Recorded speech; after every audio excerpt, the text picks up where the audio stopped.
I need to make Thanksgiving dinner for an 85-year-old and the rest of the family. But my partner's 85-year-old mom needs soft and lower sodium food, and of course, the rest of the family doesn't. But I don't want her to feel left out, and I don't want to make two separate meals and make my life more difficult. So luckily, I've been doing this for almost 2 years now, and I have methods, tricks, systems to make it all work. So today, I'm going to share them with you.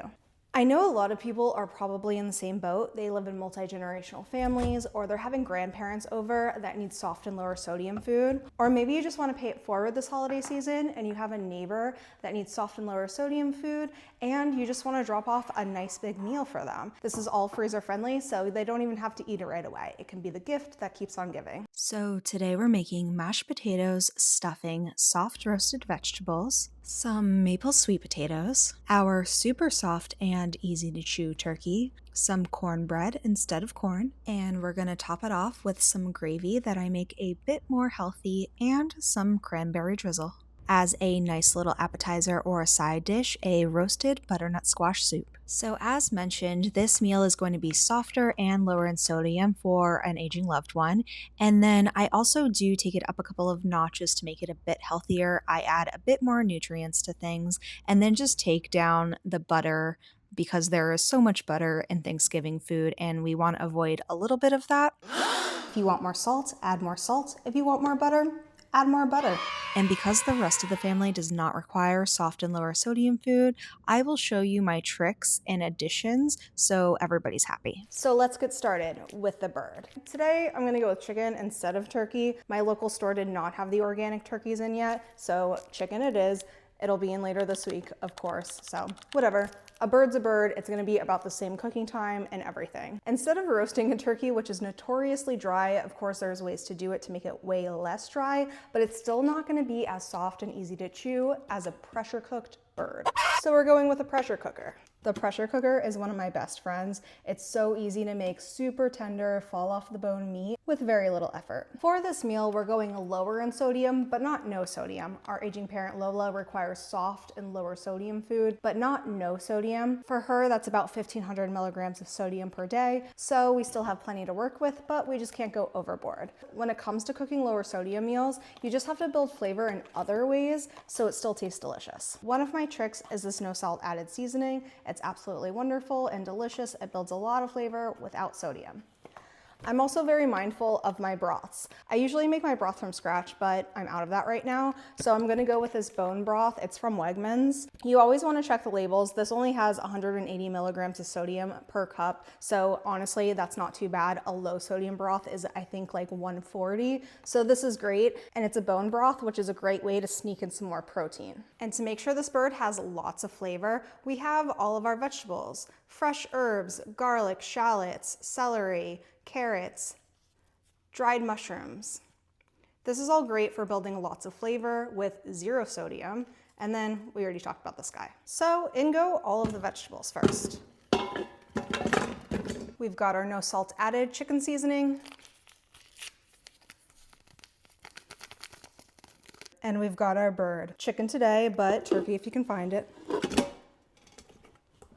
And now your broth. So you can just use water if you want to. I like to use broth because I do feel like it builds more flavor, but the chicken is cooking in here, or turkey. So you are actually building plenty of flavor as it's cooking, even if you were just to have water. So if you just want to cut down on the price, that works too. And then you just need to finish covering it up with water because you want it to be nice and covered, but you don't want to go over your max line, which is right here. So I added about 2 more cups. And then you don't have to add any extra salt at all. I like to add just 1/8 teaspoon just to get everything kind of started because like I said, low sodium, not no sodium. And just a little bit of salt can make a difference while you're cooking. Seal her off. Now we're just gonna pressure cook this on high for about 27 minutes. If you have a bigger bird, it might take more time. Mine is about 4 pounds and usually my chicken ranges from about there. 27 minutes just always seems to do it. 27 minutes, pressure cook, and then allow it to naturally release for about 10 minutes afterwards, and then release the rest. While that's cooking, we're gonna work on all of this. Next up, roasted veggies.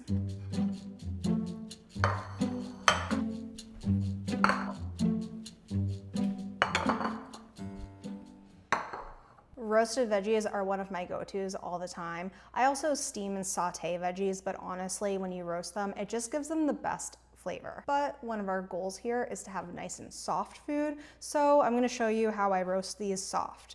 We're gonna have some roasted cauliflower and carrots to eat as a side, but you can swap out whatever vegetable floats your boat. We're gonna take the butternut squash and its friends and all these veggies over here, and we're gonna make a really nice butternut squash soup, because what's softer than soup? And it's just a really nice healthy addition to a holiday meal. We are gonna make mashed potatoes, but I also wanna make some sweet potatoes, but we're gonna add some maple, other seasonings to this, make them nice and sweet, so that way we just have some more flavor elements to our meal. Because the rest of the family does not require soft food, and we actually like texture in our dishes, I have tricks to do that, but we'll talk about it later. First up is our butternut squash soup. So we have this part of the butternut squash. The longer part that was right here, I actually cut off, peeled, and then chopped because we like a little texture in our soup. And then the rest I just left as a bulb and cut in half. I removed the seeds, which I'll probably make for a snack later. We've got some herbs. I did thyme, rosemary, and sage. You can do whatever you'd like. And then our butternut squash, which I'm gonna put over here. And then over here, because it wouldn't all fit, we have the rest of our friends. This is gonna be all for flavor. So basically we're gonna roast all of this and then blend it all together, and it's gonna create a really lovely soup very easily. We've got tomatoes, that's just for a little bit of umami flavor and a little acidity, apples, carrots for a little sweetness, shallots, you know what they do, and then some garlic. For the garlic, I just cut off the tip, that way I can get olive oil in there, and then we're gonna put it in tin foil and wrap it up so it doesn't get all burnt when I roast it. A little olive oil in there. Everyone gets all that. Olive oil for these guys.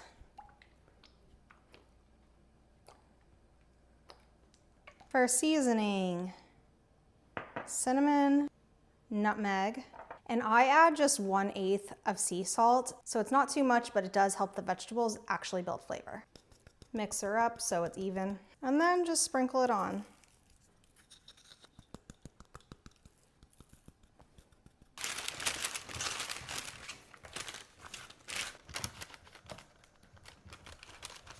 And then these babies are all going in the oven.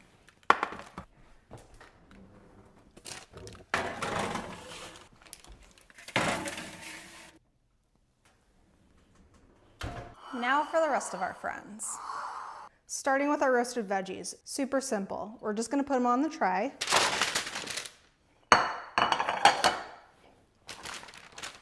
Olive oil. I'm gonna do a small amount of sea salt. Like I said before, you can just totally skip the salt if you want to, but a little bit does make a big difference when it's roasting to build flavor, so I like to add just a little bit.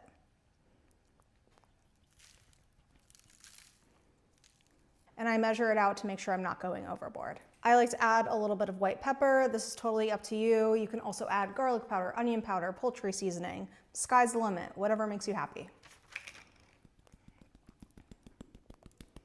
Mix it all up.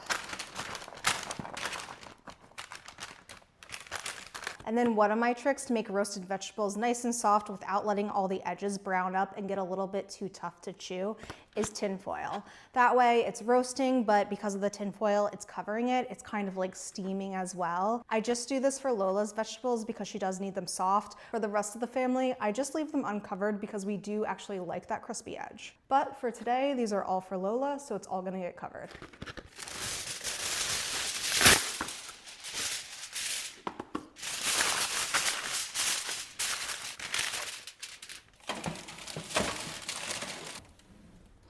Next up, maple sweet potatoes. Sweet potatoes, peeled, cut into wedges. Olive oil, maple syrup, butter, melted, balsamic vinegar. This gives more complexity to the potatoes, and some cinnamon.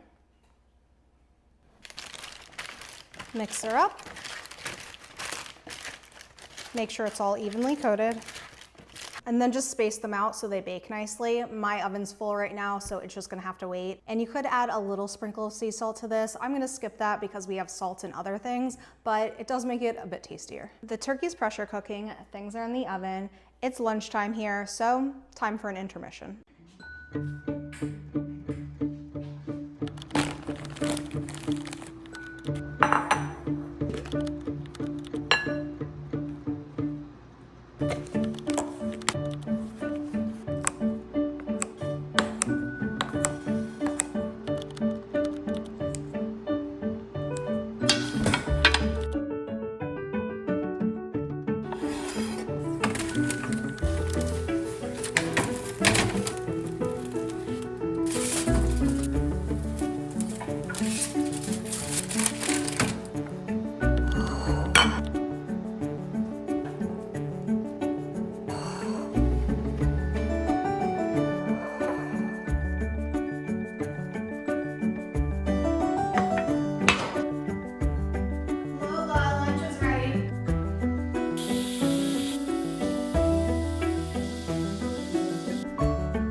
Break time over. Let's finish off this meal. So far, we've got our roasted butternut squash for our roasted butternut squash soup. We've got the other veggies, apples, also for the butternut squash soup. We've got Lola's super soft roasted vegetables and some maple sweet potatoes. And of course, also our bird. So this is what we're gonna focus on first. So we have all of our chicken or turkey in here. We need to get that meat off. We also just need to take all the bones out, put them aside. I'm gonna freeze them and then make a stock out of it for next week. And then we just need to strain out this beautiful broth because it's gonna be used for a lot of the dishes. First, we're gonna get the bird out. I like to scoop it to support its butt.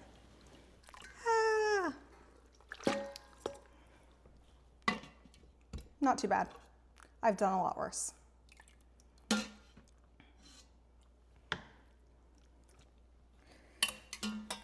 I also like to take out all the vegetables that are floating on top. When I strain it, I'll get the rest out. We're not going to throw these away. They're very important. And now we're going to get that broth.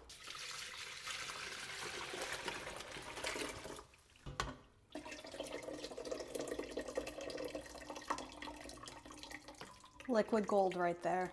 So I'm collecting the vegetables out of here, the dried mushrooms, onions. I definitely don't want the bones, so I'm just being careful because we're gonna blend this up. I'm collecting the veggies that I took out from before, and they're also gonna be blended up. And then we're gonna get our chicken, the good pieces. The rest of the pieces are gonna stay behind, and I'm actually going to just freeze it, like I said before, and make a broth out of it next week. I'm gonna let this cool a little bit, but now we have this super soft, beautiful, pull apart chicken or turkey, if you have that available. Great if you need soft food. And just, it's great for everybody. Who doesn't like moist chicken? And in here we have the super lovely, flavorful broth that's nice and low sodium. So good. And for the record, that made about 8 cups of broth. There's some more down there. So let's use that broth. Next up, mashed potatoes. In a large thick pan over medium heat, we're adding olive oil and we're gonna saute up some garlic. Don't let that garlic burn. Then seasoning, I'm doing garlic powder, onion powder, and smoked paprika, but you can do whatever you want. Oh, and a little sea salt. You know the drill.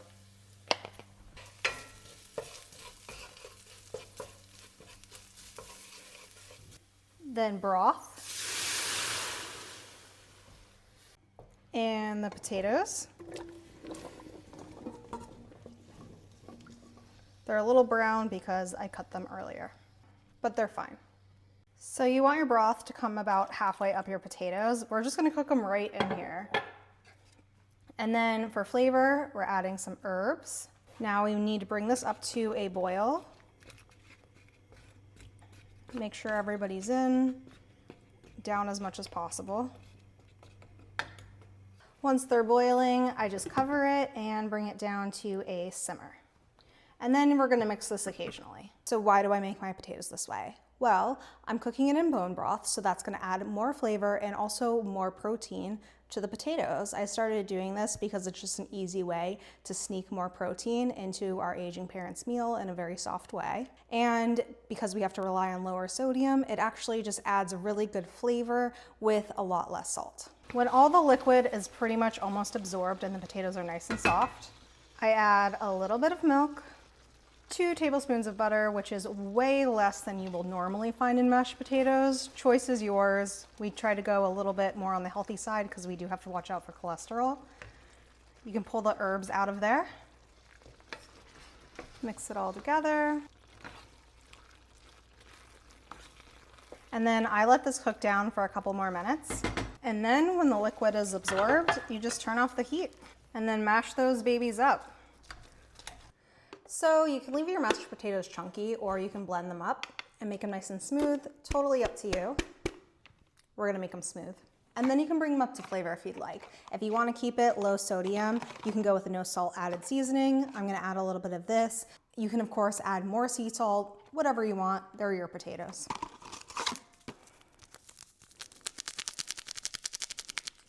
I'm adding the no salt seasoning for Lola, and then the rest of the family, they're just gonna add their own salt at the table to their own liking.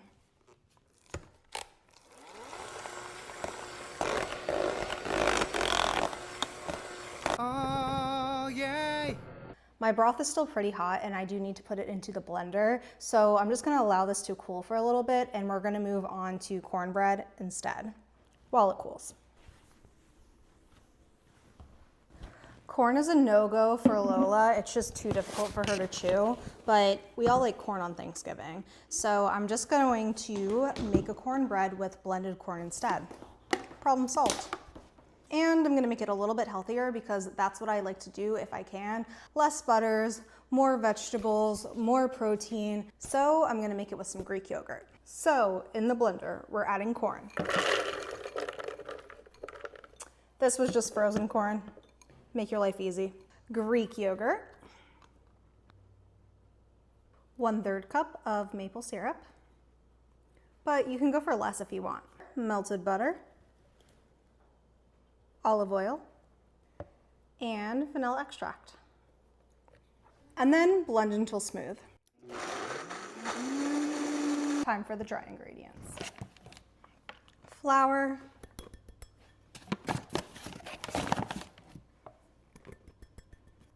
cornmeal, fine ground, whoops,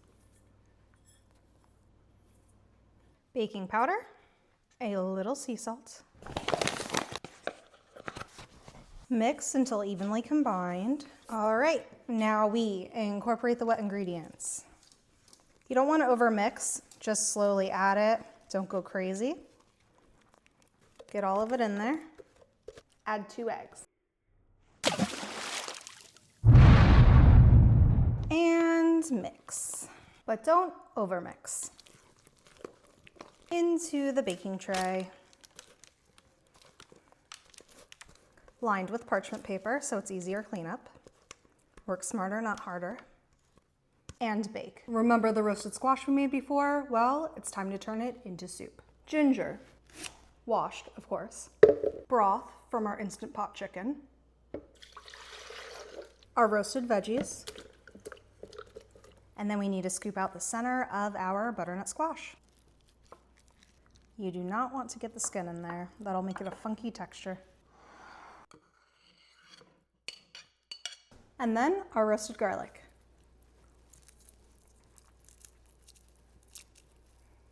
And don't forget the roasted herbs.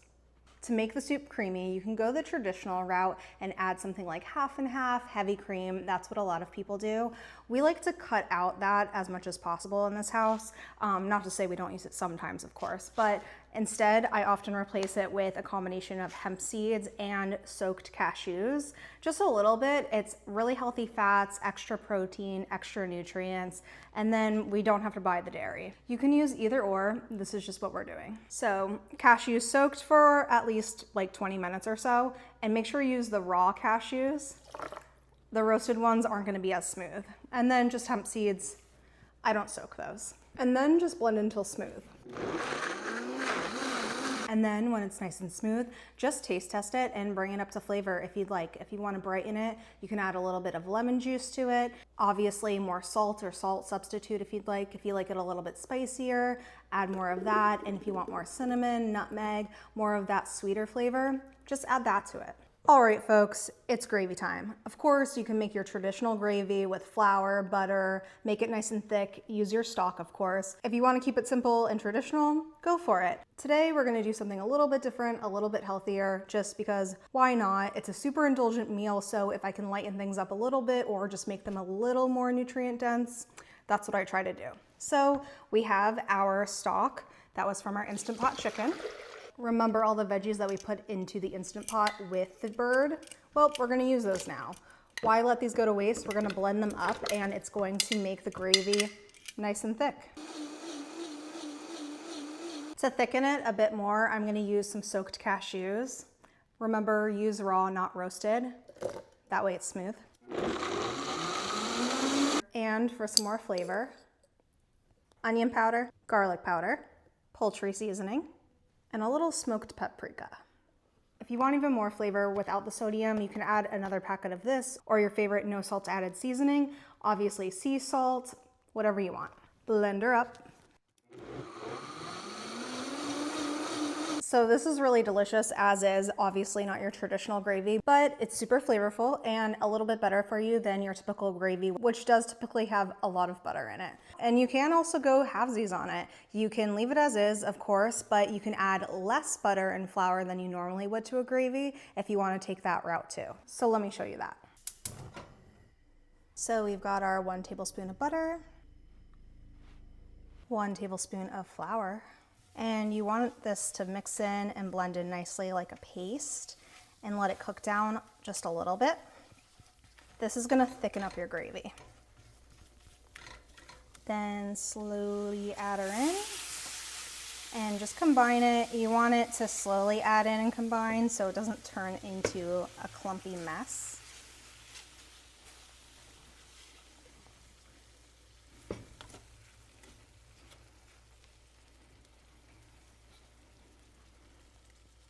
Mix her up.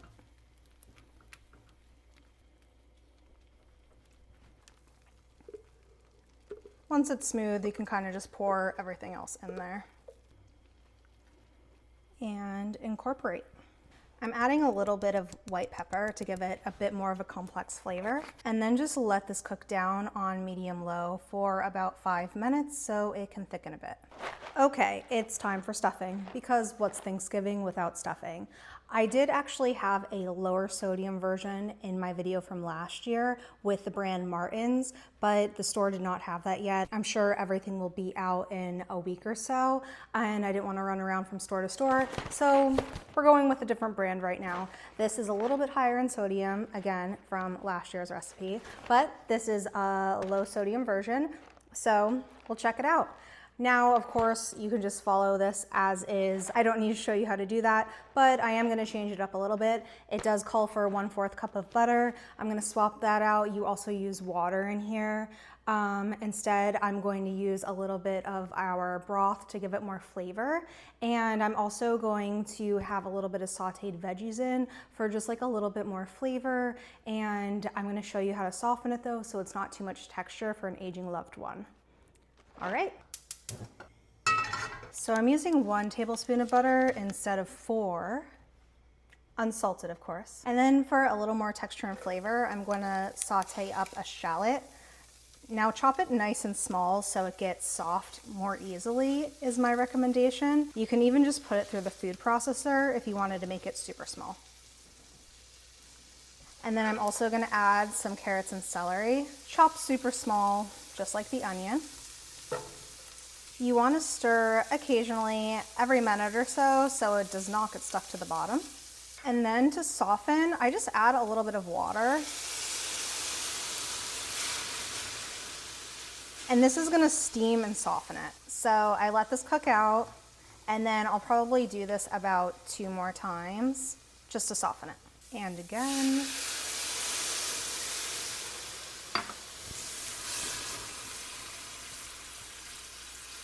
And again. Then when you feel like it's soft enough for your aging loved one to chew, it's time for the next step. Add 1.5 cups of water or broth, or half and half. I did half and half. Bring to a boil, add stuffing mixture, stir in,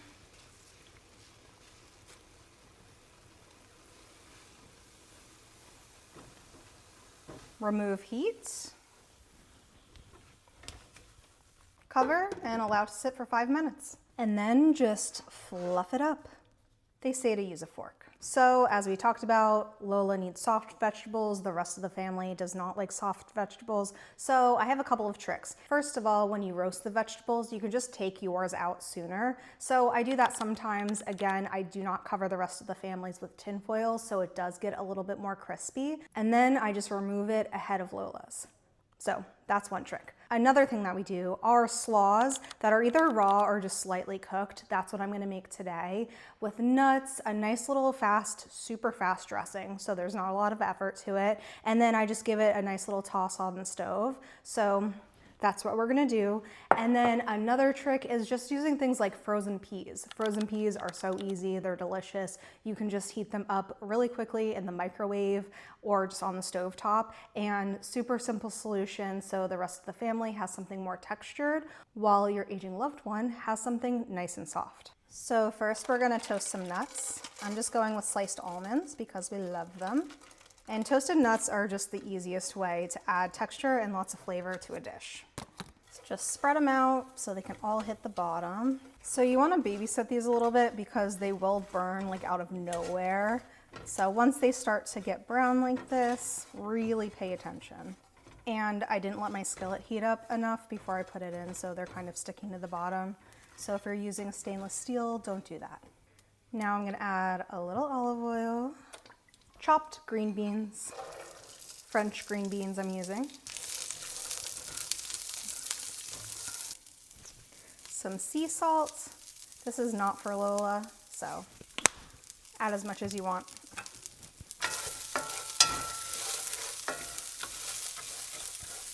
White pepper. I'm gonna add in my cabbage. And then for the dressing, we're gonna add a little vinegar, some jam. I'm using a blackberry preserve. Lemon juice. Mix it all up. And this is still cooking over medium heat, but if you need to lower the heat, go for it.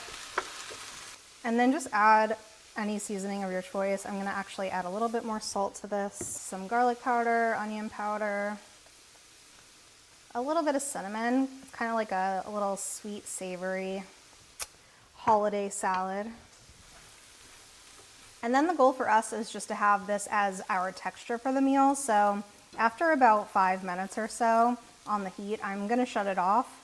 But if you want it softer, just cook it for longer.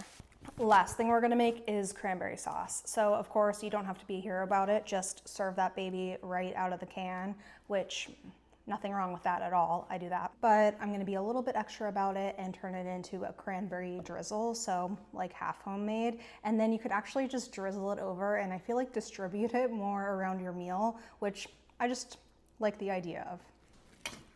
Going in the blender with just a little bit of rosemary sprigs, just a couple of fresh ones so it doesn't overwhelm the flavor. A little bit of hemp seed to help make it a little creamy.